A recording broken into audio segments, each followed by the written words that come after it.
Paper 10. The Paradise Trinity. The Paradise Trinity of eternal deities facilitates the Father's escape from personality absolutism. The Trinity perfectly associates the limitless expression of God's infinite personal will with the absoluteness of deity. The Eternal Son and the various sons of divine origin, together with the conjoint actor and his universe children, effectively provide for the Father's liberation from the limitations otherwise inherent in primacy, perfection, changelessness, eternity, universality, absoluteness, and infinity. The Paradise Trinity effectively provides for the full expression and perfect revelation of the eternal nature of deity. The stationary sons of the Trinity likewise afford a full and perfect revelation of divine justice. The Trinity is deity unity, and this unity rests eternally upon the absolute foundations of the divine oneness of the three original and coordinate and coexistent personalities, God the Father, God the Son, and God the Spirit. From the present situation on the circle of eternity, looking backward into the endless past, we can discover only one inescapable inevitability in universe affairs, and that is the Paradise Trinity. I deem the Trinity to have been inevitable. As I view the past, present, and future of time, I consider nothing else in all the universe of universes to have been inevitable. The present master universe, viewed in retrospect or in prospect, is unthinkable without the Trinity. Given the Paradise Trinity, we can postulate alternate or even multiple ways of doing all things. But without the Trinity of Father, Son, and Spirit, we are unable to conceive how the infinite could achieve threefold and coordinate personalization in the face of the absolute oneness of deity. No other concept of creation measures up to the Trinity standards of the completeness of the absoluteness inherent in deity unity, coupled with the repleteness of volitional liberation inherent in the threefold personalization of deity. 1. Self-distribution of the first source and center. It would seem that the Father, back in eternity, inaugurated a policy of profound self-distribution. There is inherent in the selfless, loving, and lovable nature of the Universal Father something which causes him to reserve to himself the exercise of only those powers and that authority which he apparently finds it impossible to delegate or to bestow. The Universal Father all along has divested himself of every part of himself that was bestowable on any other creator or creature. He has delegated to his divine sons and their associated intelligences every power and all authority that could be delegated.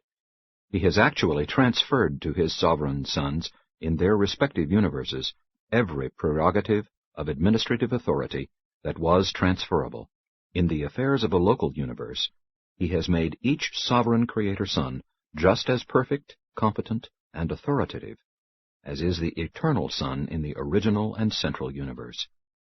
He has given away, actually bestowed, with the dignity and sanctity of personality possession, all of himself and all of his attributes, everything he possibly could divest himself of, in every way, in every age, in every place, and to every person, and in every universe except that of his central indwelling.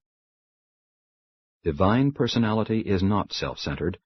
Self-distribution and sharing of personality characterize divine free will selfhood. Creatures crave association with other personal creatures. Creators are moved to share divinity with their universe children. The personality of the infinite is disclosed as the Universal Father, who shares reality of being and equality of self with two coordinate personalities, the Eternal Son and the conjoint actor. For knowledge concerning the Father's personality and divine attributes, we will always be dependent on the revelations of the Eternal Son. For when the conjoint act of creation was effected, when the third person of deity sprang into personality existence and executed the combined concepts of his divine parents, the Father ceased to exist as the unqualified personality. With the coming into being of the conjoint actor and the materialization of the central core of creation, certain eternal changes took place. God gave himself as an absolute personality to his eternal Son. Thus does the Father bestow the personality of infinity upon his only begotten Son, while they both bestow the conjoint personality of their eternal union upon the infinite Spirit. For these and other reasons beyond the concept of the finite mind, it is exceedingly difficult for the human creature to comprehend God's infinite Father personality, except as it is universally revealed in the eternal Son, and with the Son is universally active in the infinite Spirit. Since the paradise sons of God visit the evolutionary worlds, and sometimes even there dwell in the likeness of mortal flesh, and since these bestowals make it possible for mortal man actually to know something of the nature and character of divine personality, therefore must the creatures of the planetary spheres look to the bestowals of these paradise sons for reliable and trustworthy information regarding the Father, the Son, and the Spirit. 2. Deity personalization. By the technique of trinitization, the Father divests himself of that unqualified spirit personality, which is the Son. But in so doing, he constitutes himself the Father of this very Son, and thereby possesses himself of unlimited capacity to become the divine Father of all subsequently created, eventuated, or other personalized types of intelligent will creatures. As the absolute and unqualified personality, the Father can function only as and with the Son, but as a personal Father, he continues to bestow personality upon the diverse hosts of the differing levels of intelligent will creatures, and he forever maintains personal relations of loving association with this vast family of universe children. After the Father has bestowed upon the personality of his Son the fullness of himself, and when this act of self-bestowal is complete and perfect, of the infinite power and nature which are thus existent in the Father-Son union, the eternal partners conjointly bestow those qualities and attributes which constitute still another being like themselves, and this conjoint personality, the infinite Spirit, completes the existential personalization of deity. The Son is indispensable to the fatherhood of God. The Spirit is indispensable to the fraternity of the second and third persons. 3 persons are a minimum social group, but this is least of all the many reasons for believing in the inevitability of the conjoint actor. The first source and center is the infinite Father personality, the unlimited source personality.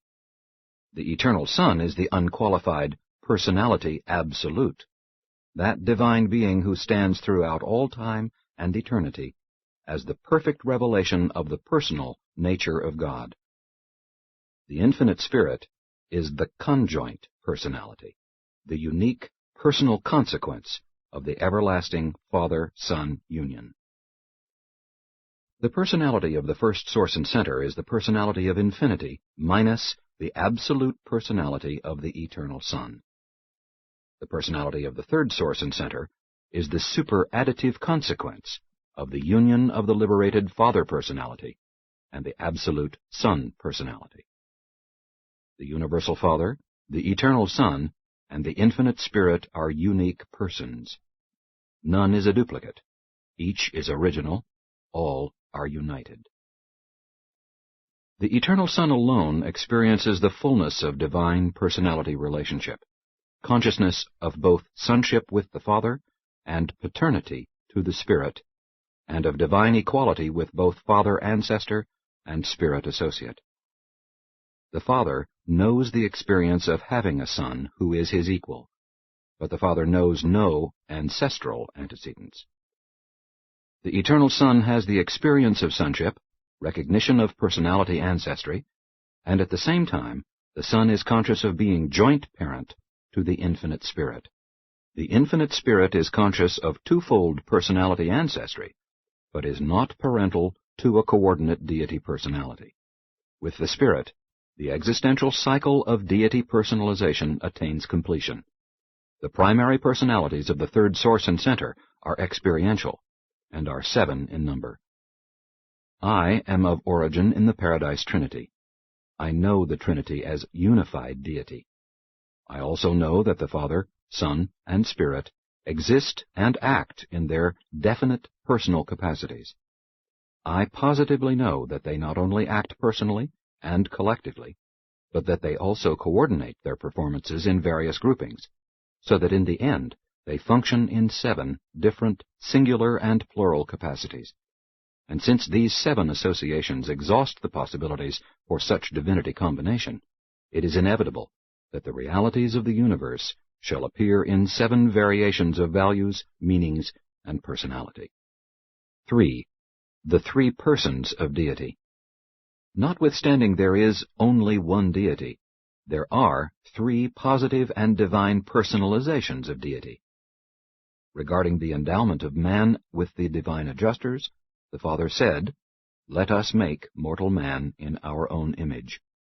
Repeatedly throughout the Urantian writings, there occurs this reference to the acts and doings of plural deity, clearly showing recognition of the existence and working of the 3 sources and centers.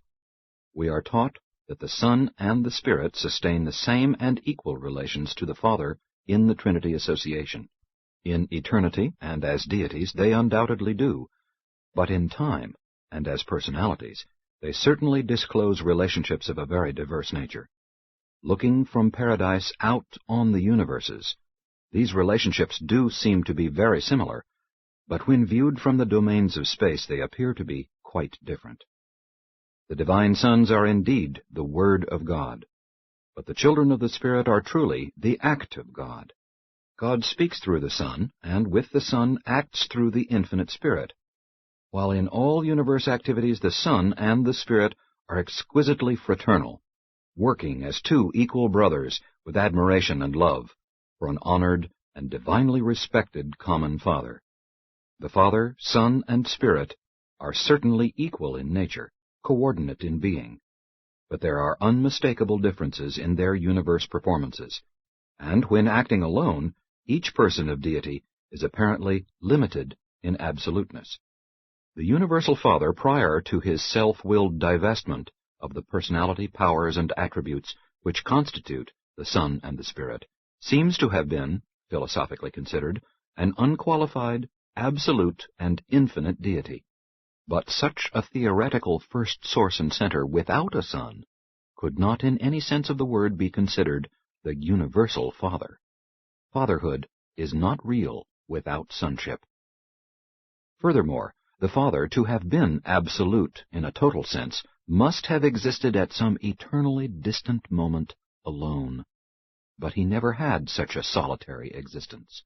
The Son and the Spirit are both co-eternal with the Father. The first source and center has always been, and will forever be, the eternal Father of the original Son, and with the Son the eternal progenitor of the infinite Spirit. We observe that the Father has divested himself of all direct manifestations of absoluteness, except absolute fatherhood and absolute volition. We do not know whether volition is an inalienable attribute of the Father. We can only observe that he did not divest himself of volition. Such infinity of will must have been eternally inherent in the first source and center. In bestowing absoluteness of personality upon the eternal Son, the Universal Father escapes from the fetters of personality absolutism. But in so doing, he takes a step which makes it forever impossible for him to act alone as the personality absolute. And with the final personalization of coexistent deity, the conjoint actor, there ensues the critical Trinitarian interdependence of the 3 divine personalities with regard to the totality of deity function in absolute. God is the Father absolute of all personalities in the universe of universes. The Father is personally absolute in liberty of action. But in the universes of time and space, made in the making and yet to be made, the Father is not discernibly absolute as total deity, except in the Paradise Trinity. The first source and center functions outside of Havona in the phenomenal universes as follows. 1. As creator, through the Creator's sons, his grandsons. 2. As controller, through the gravity center of paradise. 3. As spirit, through the eternal Son. 4. As mind, through the conjoint Creator. 5. As a father, he maintains parental contact with all creatures through his personality circuit. 6. As a person, he acts directly throughout creation by his exclusive fragments, in mortal man by the thought adjusters. 7. As total deity, he functions only in the Paradise Trinity. All these relinquishments and delegations of jurisdiction by the Universal Father are wholly voluntary and self-imposed. The all-powerful Father purposefully assumes these limitations of universe authority. The Eternal Son seems to function as one with the Father in all spiritual respects except in the bestowals of the God fragments and in other pre-personal activities. Neither is the Son closely identified with the intellectual activities of material creatures, nor with the energy activities of the material universes. As absolute, the Son functions as a person, and only in the domain of the spiritual universe. The Infinite Spirit is amazingly universal and unbelievably versatile in all his operations. He performs in the spheres of mind, matter, and spirit. The conjoint actor represents the Father-Son association, but he also functions as himself. He is not directly concerned with physical gravity, with spiritual gravity, or with the personality circuit, but he more or less participates in all other universe activities. While apparently dependent on 3 existential and absolute gravity controls, the Infinite Spirit appears to exercise 3 super-controls. This threefold endowment is employed in many ways to transcend and seemingly to neutralize even the manifestations of primary forces and energies, right up to the super-ultimate borders of absoluteness. In certain situations, these super-controls absolutely transcend even the primal manifestations of cosmic reality. 4. The Trinity Union of Deity. Of all absolute associations, the Paradise Trinity, the first triunity, is unique as an exclusive association of personal deity. God functions as God only in relation to God and to those who can know God, but as absolute deity only in the Paradise Trinity and in relation to universe totality. Eternal deity is perfectly unified. Nevertheless, there are 3 perfectly individualized persons of deity. The Paradise Trinity makes possible the simultaneous expression of all the diversity of the character traits and infinite powers of the first source and center and his eternal coordinates, and of all the divine unity of the universe functions of undivided deity. The Trinity is an association of infinite persons functioning in a non-personal capacity, but not in contravention of personality. The illustration is crude, but a father, son, and grandson could form a corporate entity which would be non-personal, but nonetheless subject to their personal wills. The Paradise Trinity is real.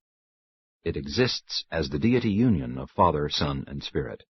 Yet, the Father, the Son, or the Spirit, or any 2 of them, can function in relation to this selfsame Paradise Trinity. The Father, Son, and Spirit can collaborate in a non-Trinity manner, but not as 3 deities. As persons they can collaborate as they choose, but that is not the Trinity. Ever remember that what the Infinite Spirit does is the function of the conjoint actor. Both the Father and the Son are functioning in and through and as Him. But it would be futile to attempt to elucidate the Trinity mystery, 3 as 1, and in 1, and 1 as 2 and acting for 2. The Trinity is so related to total universe affairs that it must be reckoned with in our attempts to explain the totality of any isolated cosmic event or personality relationship. The Trinity functions on all levels of the cosmos, and mortal man is limited to the finite level. Therefore must man be content with a finite concept of the Trinity as the Trinity.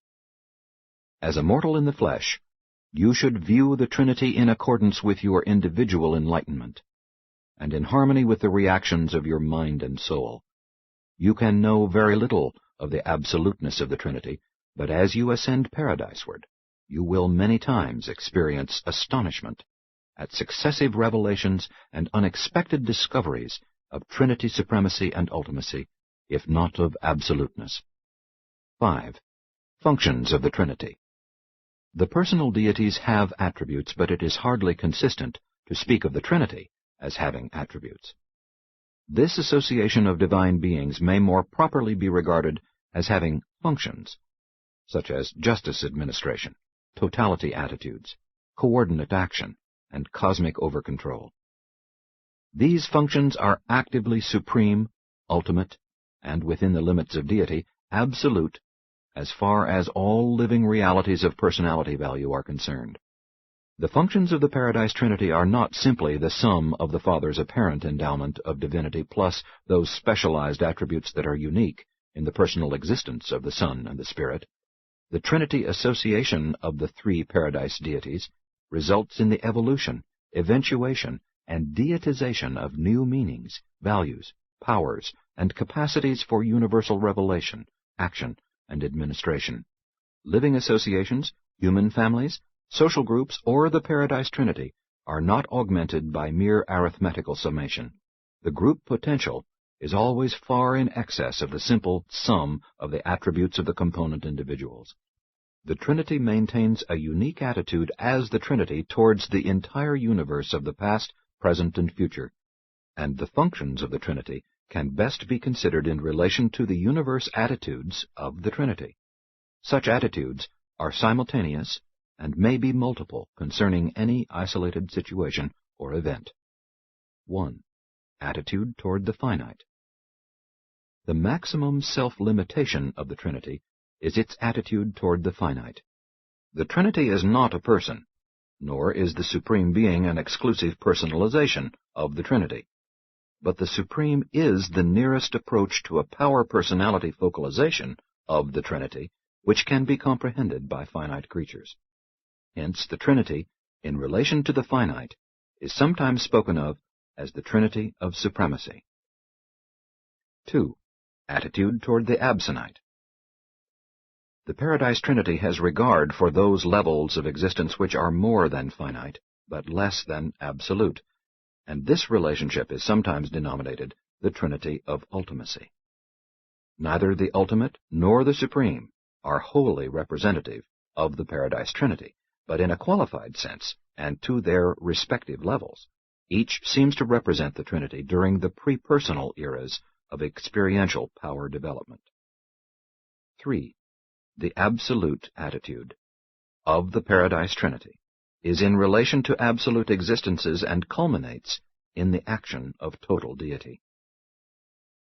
The Trinity Infinite involves the coordinate action of all tri-unity relationships of the first source and center, undeified as well as deified, and hence is very difficult for personalities to grasp. In the contemplation of the Trinity as infinite, do not ignore the 7 tri-unities. Thereby, certain difficulties of understanding may be avoided, and certain paradoxes may be partially resolved. But I do not command language which would enable me to convey to the limited human mind the full truth and the eternal significance of the Paradise Trinity and the nature of the never-ending interassociation of the three beings of infinite perfection. 6. The stationary sons of the Trinity. All law takes origin in the first source and center. He is law. The administration of spiritual law inheres in the second source and center. The revelation of law, the promulgation and interpretation of the divine statutes, is the function of the third source and center. The application of law, justice, falls within the province of the Paradise Trinity, and is carried out by certain sons of the Trinity. Justice is inherent in the universal sovereignty of the Paradise Trinity, but goodness, mercy, and truth are the universe ministry of the divine personalities, whose deity union constitutes the Trinity. Justice is not the attitude of the Father, the Son, or the Spirit. Justice is the Trinity attitude of these personalities of love, mercy, and ministry. No one of the paradise deities fosters the administration of justice. Justice is never a personal attitude. It is always a plural function. Evidence. The basis of fairness, justice in harmony with mercy, is supplied by the personalities of the third source and center, the conjoint representative of the Father and the Son to all realms and to the minds of the intelligent beings of all creation. Judgment. The final application of justice, in accordance with the evidence submitted by the personalities of the Infinite Spirit, is the work of the stationary sons of the Trinity, beings partaking of the Trinity nature of the united Father, Son, and Spirit. The group of Trinity sons embraces the following personalities. 1. Trinitized secrets of supremacy. 2. Eternals of days. 3. Ancients of days. 4. Perfections of days. 5. Recents of days. 6. Unions of days. 7. Faithfuls of days. 8. Perfecters of wisdom. 9. Divine counselors. 10. Universal censors. We are the children of the three paradise deities functioning as the Trinity, for I chance to belong to the 10th order of this group, the Universal Censors. These orders are not representative of the attitude of the Trinity in a universal sense. They represent this collective attitude of deity only in the domains of executive judgment, justice. They were specifically designed by the Trinity for the precise work to which they are assigned, and they represent the Trinity only in those functions for which they were personalized. The Ancients of Days and their Trinity origin associates mete out the just judgment of supreme fairness to the 7 superuniverses. In the central universe, such functions exist in theory only. There, fairness is self-evident in perfection, and Havona perfection precludes all possibility of disharmony. Justice is the collective thought of righteousness. Mercy is its personal expression. Mercy is the attitude of love. Precision characterizes the operation of law. Divine judgment is the soul of fairness, ever conforming to the justice of the Trinity, ever fulfilling the divine love of God. When fully perceived and completely understood, the righteous justice of the Trinity and the merciful love of the Universal Father are coincident. But man has no such full understanding of divine justice. Thus, in the Trinity, as man would view it, the personalities of Father, Son, and Spirit are adjusted to coordinate ministry of love and law in the experiential universes of time. 7. The Overcontrol of supremacy. The first, second, and third persons of deity are equal to each other, and they are one. The Lord our God is one God. There is perfection of purpose and oneness of execution in the divine Trinity of eternal deities. The Father, the Son, and the conjoint actor are truly and divinely one. Of a truth, it is written, I am the first, and I am the last, and beside me there is no God. As things appear to the mortal on the finite level, the Paradise Trinity, like the Supreme Being, is concerned only with the total planet, total universe, total superuniverse, total grand universe. This totality attitude exists because the Trinity is the total of deity, and for many other reasons. The Supreme Being is something less and something other than the Trinity functioning in the finite universes. But within certain limits, and during the present era of incomplete power personalization, this evolutionary deity does appear to reflect the attitude of the Trinity of supremacy. The Father, Son, and Spirit do not personally function with the Supreme Being, but during the present universe age they collaborate with him as the Trinity. We understand that they sustain a similar relationship to the ultimate. We often conjecture as to what will be the personal relationship between the Paradise deities and God the Supreme when he has finally evolved, but we do not really know. We do not find the overcontrol of supremacy to be wholly predictable. Furthermore, this unpredictability appears to be characterized by a certain developmental incompleteness. undoubtedly an earmark of the incompleteness of the Supreme, and of the incompleteness of finite reaction to the Paradise Trinity. The mortal mind can immediately think of 1,001 things: catastrophic physical events, appalling accidents, horrific disasters, painful illnesses, and worldwide scourges, and ask whether such visitations are correlated in the unknown maneuvering of this probable functioning of the Supreme Being. Frankly, we do not know. We are not really sure.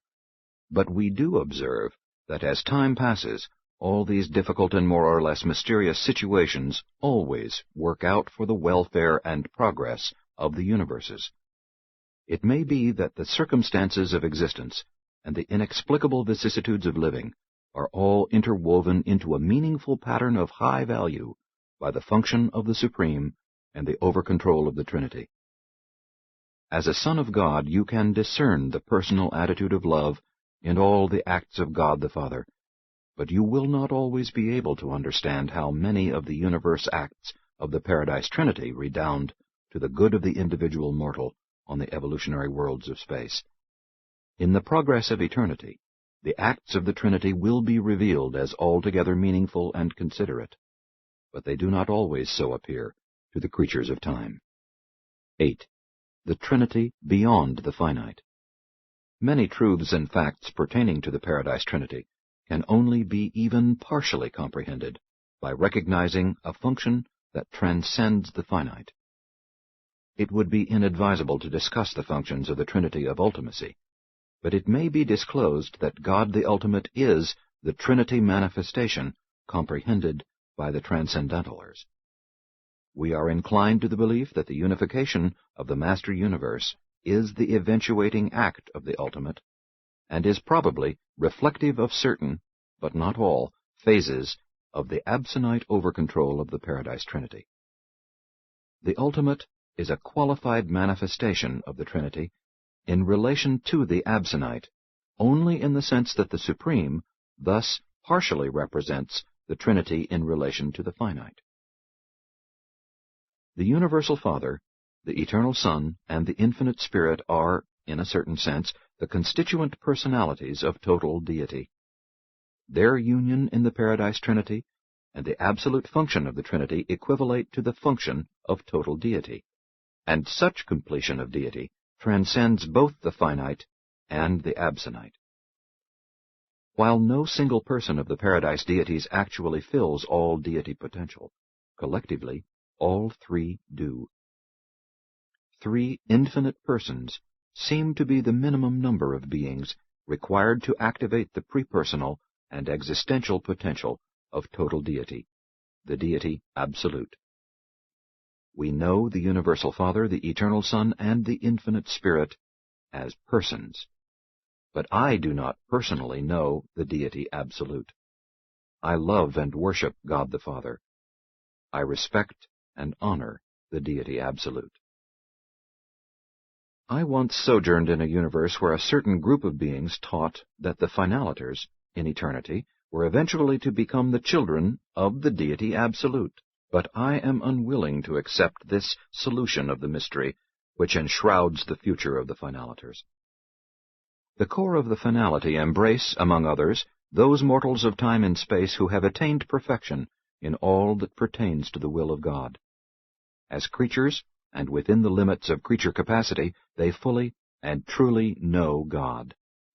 Having thus found God as the Father of all creatures, these finaliters must sometime begin the quest for the superfinite Father. But this quest involves a grasp of the absonite nature of the ultimate attributes and character of the Paradise Father. Eternity will disclose whether such an attainment is possible, but we are convinced even if the finaliters do grasp this ultimate of divinity, they will probably be unable to attain the super-ultimate levels of absolute deity. It may be possible that the finaliters will partially attain the deity absolute, but even if they should, still in the eternity of eternities, the problem of the universal absolute will continue to intrigue, mystify, baffle, and challenge the ascending and progressing finaliters, for we perceive that the unfathomability of the cosmic relationships of the universal absolute will tend to grow in proportions as the material universes and their spiritual administration continue to expand. Only infinity can disclose the Father Infinite. Sponsored by a universal censor acting by authority from the Ancients of Days resident on Uversa.